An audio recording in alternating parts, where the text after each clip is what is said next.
Welcome to the Heen View, a podcast series which interviews a range of local sports clubs and local sports identities during the COVID-19 shutdown period.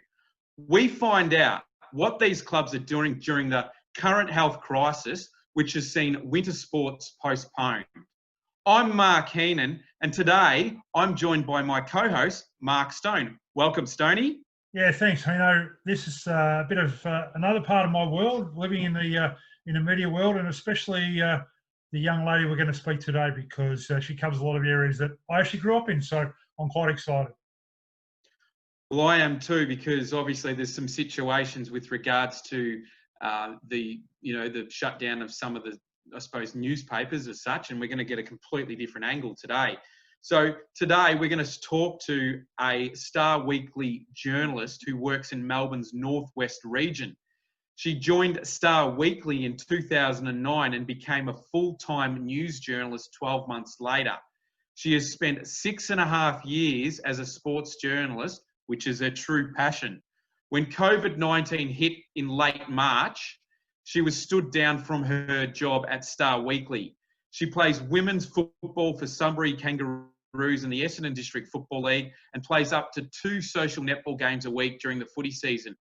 More recently, during the COVID-19 shutdown, she completed a social media marketing intensive course, and she's done various media work for local football leagues, from podcasts to writing articles. She is a contributor writer for the Essendon District Football League and provides content for the Cricketer Exchange website.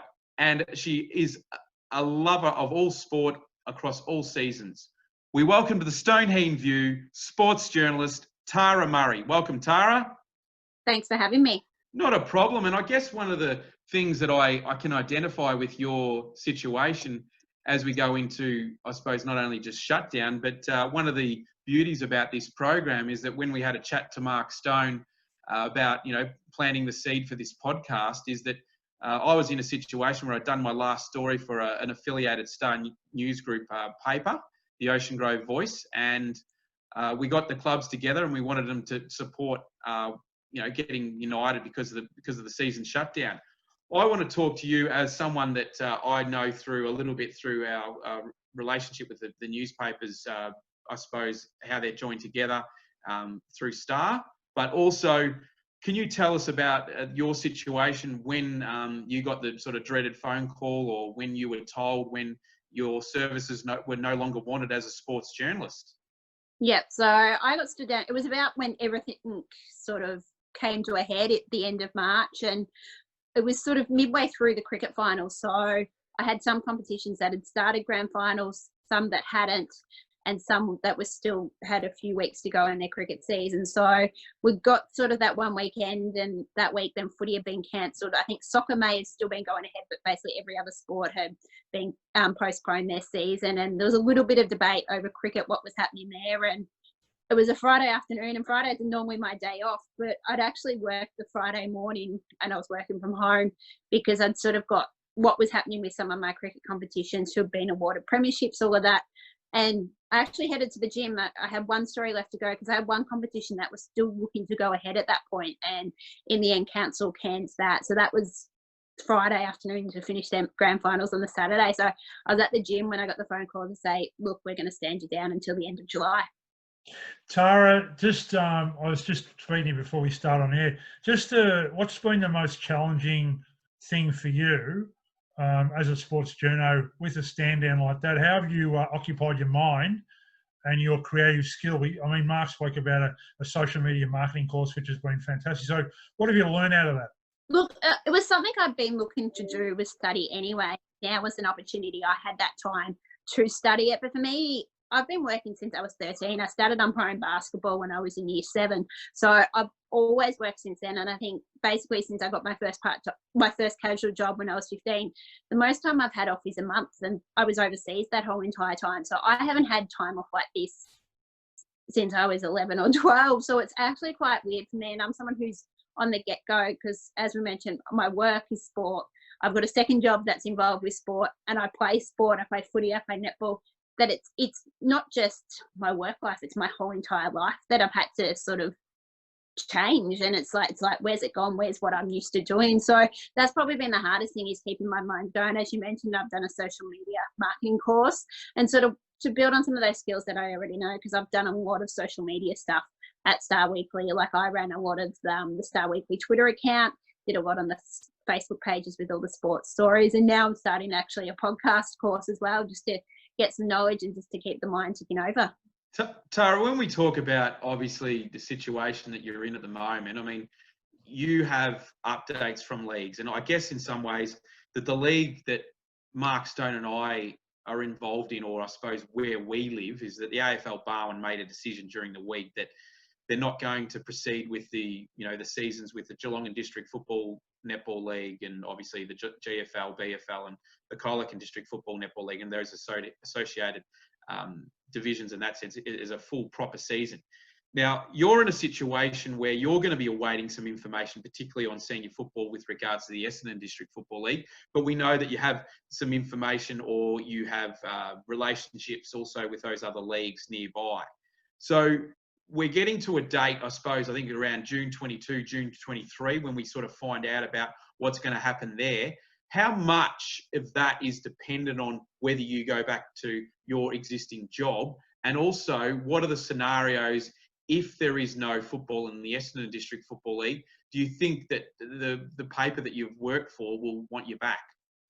Look, it's a hard situation. We haven't had those discussions. We did get told June 31 was the date, but that could change. So with myself, I actually cover several footy leagues. So the Northern Footy League, which was one of the Metro leagues to cancel last week, that falls in the Northern paper. So that's the only league of mine that I've had that's cancelled. So EDFL, as you mentioned, is one of the main ones. I've still got some of your country leagues, like your Ballarat and your Bendigo. I've got teams in both of them. Nothing's been announced with them. I think they're looking at June 22. And your Riddle District Football League's another one, which I cover all but one of the teams in that competition. So that's another major one for me. So that sort of falls at June 22. And then you've got your your NAB League football. So that seems like they'll be down the track. I know my colleague Lance has the WRFL, and he has a bit of VFL as well. So there's a number of different leagues. And I think football is going to be a big thing within that, whether we go back. But you've also got to look at other sports, because soccer, I know, is looking at July 10th, July 11th for both the NPL and their state league competitions. I read NRL Vic is looking July 18th. So maybe a lot of those other sports are going back. Then we come back, but it's just a waiting game to see what happens and see what the bosses decide. And just a quick one before Mark Stone answers or asks the next question. I actually know Lance Jeckinson. I work with him a little bit through some of the work that I've done in the Northwest newspapers, and I think Mark Stone's just given me a little bit of a smile there as well. And I was talking to a mate of mine today who I had a bit of association with Fairfax, and I've got a feeling that Lance likes a little bit of his food. But look, at the same time too, let's sort of put a bit of a serious side onto it. He's in a similar situation to yourself.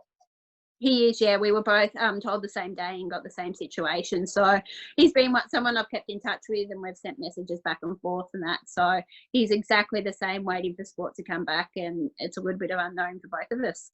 G'day, Lance. He's a good friend of mine too also. But just, Tara, I was just interested that there's a lot of different people from different walks of life and different ages that listen, and especially young ladies and people trying to get in their career. When did you decide that journalism was for you, and who's your inspiration in media? Because it's really important to have a mentor or a guide or someone you look to. So when did it happen for you, and who the person do you look to? Look, for me, it was about year 7. I was doing a school assignment, and the assignment was, what do you want to do when you grow up? And they gave us the VTAC guide, which they used for the VCE, to say, here's a whole lot of jobs, all of this. And ideally, my first job would have been, I would have loved to play for Essendon, but that was never going to happen. The second one was, I wanted to coach Essendon, and at that stage, Kevin Sheedy was going to coach forever. And then I decided that I wanted to do something where I could talk and watch football. And someone came up with a journalist, and that's sort of where it came from then. So looking back those days, you had Bruce McAvaney, who was your main commentator back then, and then you had your Eddie Maguire. So there wasn't anyone in particular I looked up to. I do respect what Caroline Wilson has done for the industry. I don't always agree with what she says, but she's someone I respect, because she came into this industry when women didn't come into the industry. So there's no one in particular who I really look up to, but it was just, it's something I've always wanted to do. Tara, let's talk about the Sunbreed Kangaroos, because obviously you've been talking to me over the past couple of weeks about your relationship in playing football and women's footy, but also, you know, the social games and netball. How important is that for you as an outlet, not just at the moment, but also having someone or having friends to talk about the situation you're in? I mean, how close are you, not only just playing football to these girls, but I mean, are they having similar situations in their own work life about being stood down as well? Look, it's very different. So with these netball competitions, these competitions run all year. So some of these people I see nearly every single week of the year. There might be a couple of weeks off there over Christmas and a couple of weeks between seasons. So some of these people I've seen every week for 3-4 years because I've been part of the same team. So it's weird not seeing these people. And look, with the footy, it's a mixture. I've only started that the last 3-4 years, and we're back at training now, but we've had people who have been stood down. You've had people who are working, because you've got some who are nurses. You've got some who have worked all the way through. So like in anything, there's a lot of different people in different situations. And I think sporting clubs are very good that you bring all those people together and you bring them together for a common goal. And it's just a good outlet for me. On a normal week, if I was a normal week, I'd have footy training on a Tuesday night, then I'd go to netball. I'd have footy training on a Thursday night. I'd play netball on a Thursday morning, plus I'd play footy on a weekend, and sometimes even netball if they're a little bit short. So it's a major part of my life, not just in the scheme of being that friend, just that time as well. Tara, I was doing a bit of prep work before this interview, and I looked at your LinkedIn page, and it says that you're looking to take your skills now that the shutdown gives opportunity for other things to be done and to learn things. And Mark Heen will tell you, I've been trying to look at and how to use podcasts and video casts, which has been quite challenging, but that's me. You want to take your skills to another area. Tell us about what you're trying to do as far as your business acumen or your skill set to take it to another level. Can I just jump in there? Sorry, Tara Murray Media, is that right? It is. So basically, look, I'm still enjoying what I'm doing at Star, and I want to go back there, but at the same time, I've got to look outside of that. So if there's possibilities of freelance work, that sort of stuff, even writing for websites, as mentioned that I'm writing for the Cricketer Exchange. I wrote for them a number of years ago, and they said, they're like, at this stage, we can't offer you money, but do you want to keep writing? Do you want to write for us again just to keep your skills going?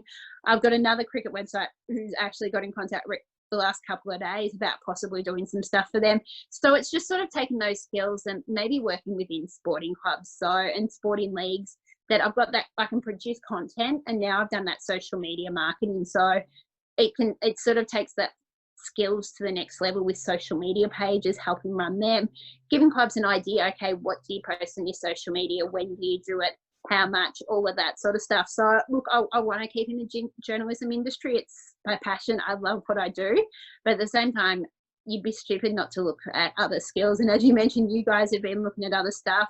My latest one is I've started this week a course on podcasts, because I thought it's another thing that I can look at. Even if I still stay at Star Weekly, might be something, yep, here's an idea, here's some podcasts, can we do a podcast and add to the website and just further grow our brand?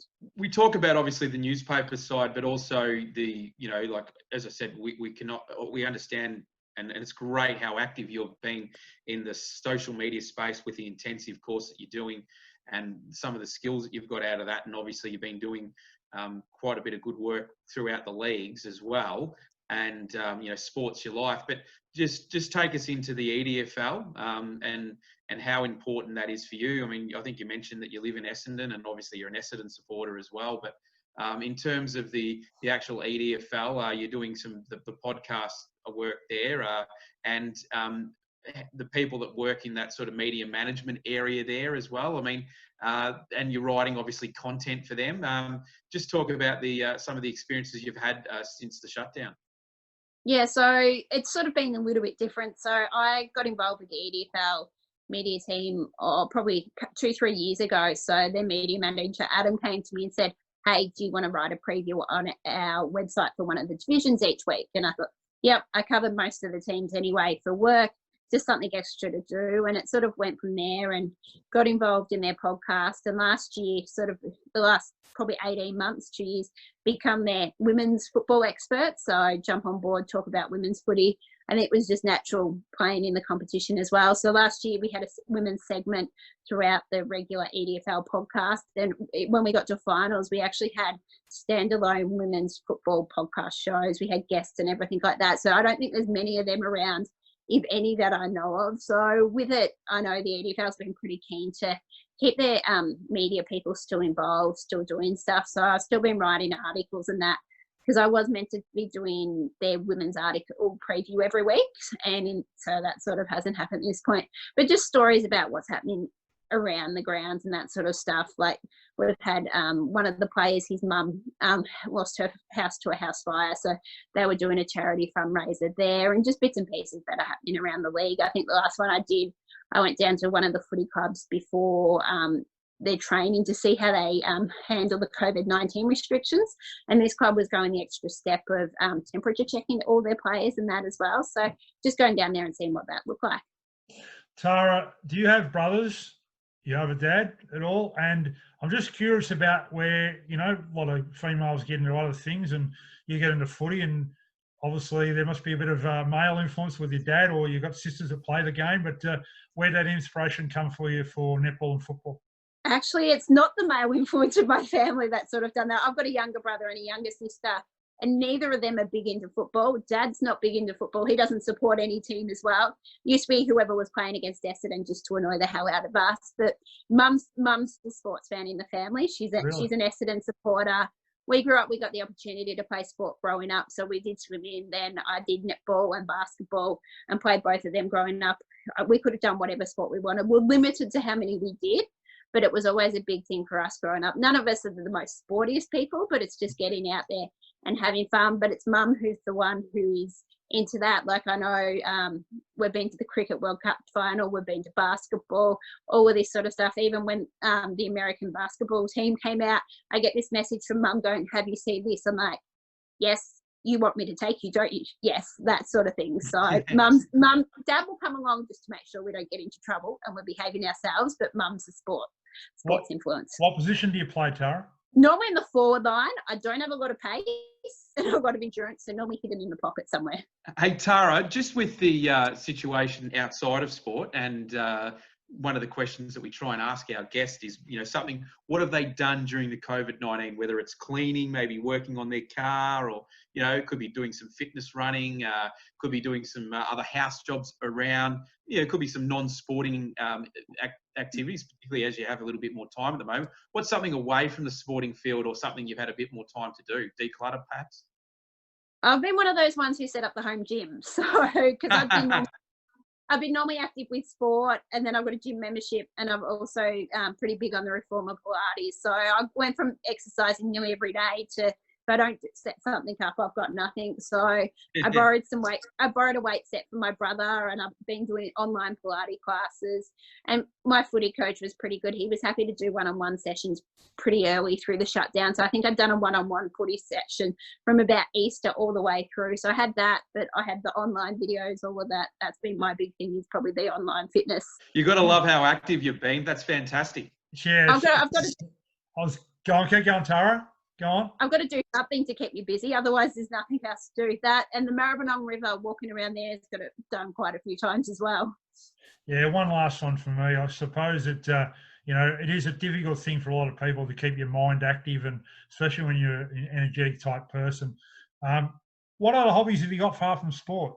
There isn't any. That's what I've really discovered, and I think I wrote a story on why I wanted football back for me personally, and I'm probably not understating it. With all this sport shut down, that's my life completely shut down, because both my jobs are sport. I play 2 sports. I'm always at the gym and all of that. So, and even if I'm at home on a weekend, what's on the TV? Sport. So I don't understate it when I say my life was completely changed when everything shut down. Hey, Tara, one of the things that you mentioned also, a little bit of a job that you've probably missed out on this time of year, and our co-host, you might have recognised him in the stands at the MCG, is the work that you've done at the MCG as a customer service. Now, I just want to get something from the room. I have a Bombers scarf, and last week we spoke to Kinnear Beatson, and one of the things about Kinnear, I'm actually a Bombers fan too here, so here's my scarf.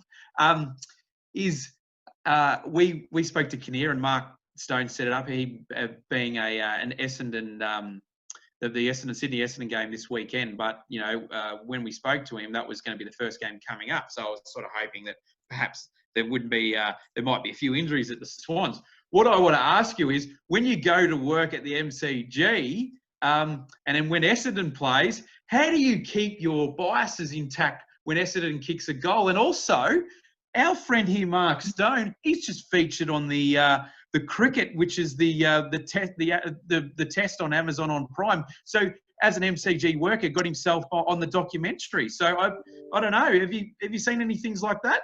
Well, I actually ended up on the TV coverage one day at a test. I was working in the MCC members and directly behind the bowler's arm, and supporters kept walking behind it.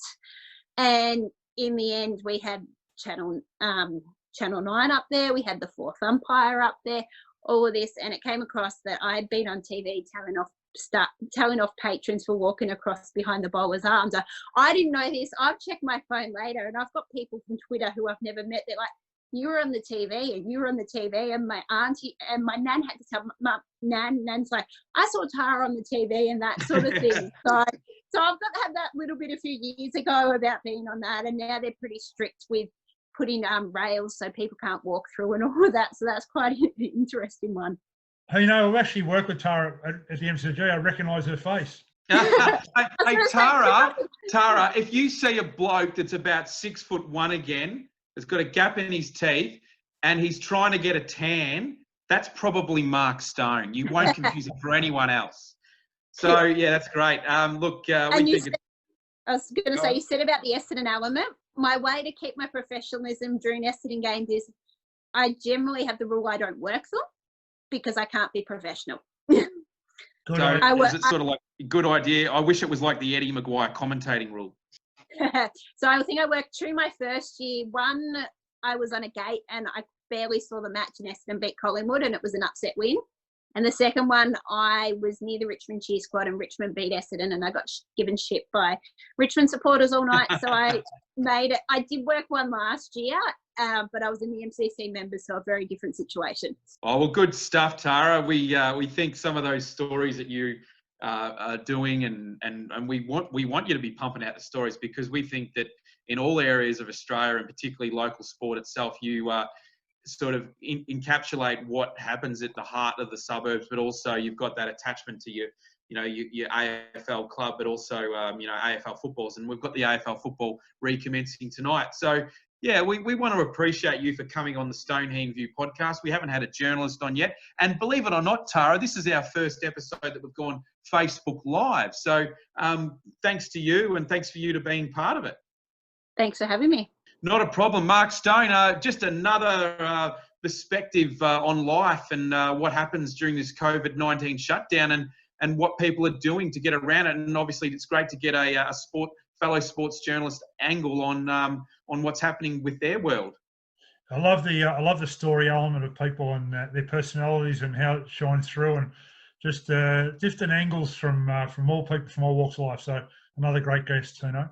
Yes, well, you can get in contact if you have a guest in mind from a sport or a particular sports club, or someone that's doing some great work in the community, volunteers. You can check us out at the Stoneheen View on Facebook. You just need to type in the Stoneheen View. We're also on Instagram.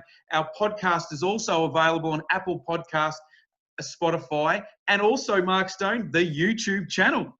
Yeah, our YouTube channel is fantastic. Going gangbusters, Great stuff, Mark Stone, Stoney. So till next time on the Stoneheen View, bye for now. We've cracked the 10. We're all in the double digits. So we'll talk to you soon on the Stoneheen View.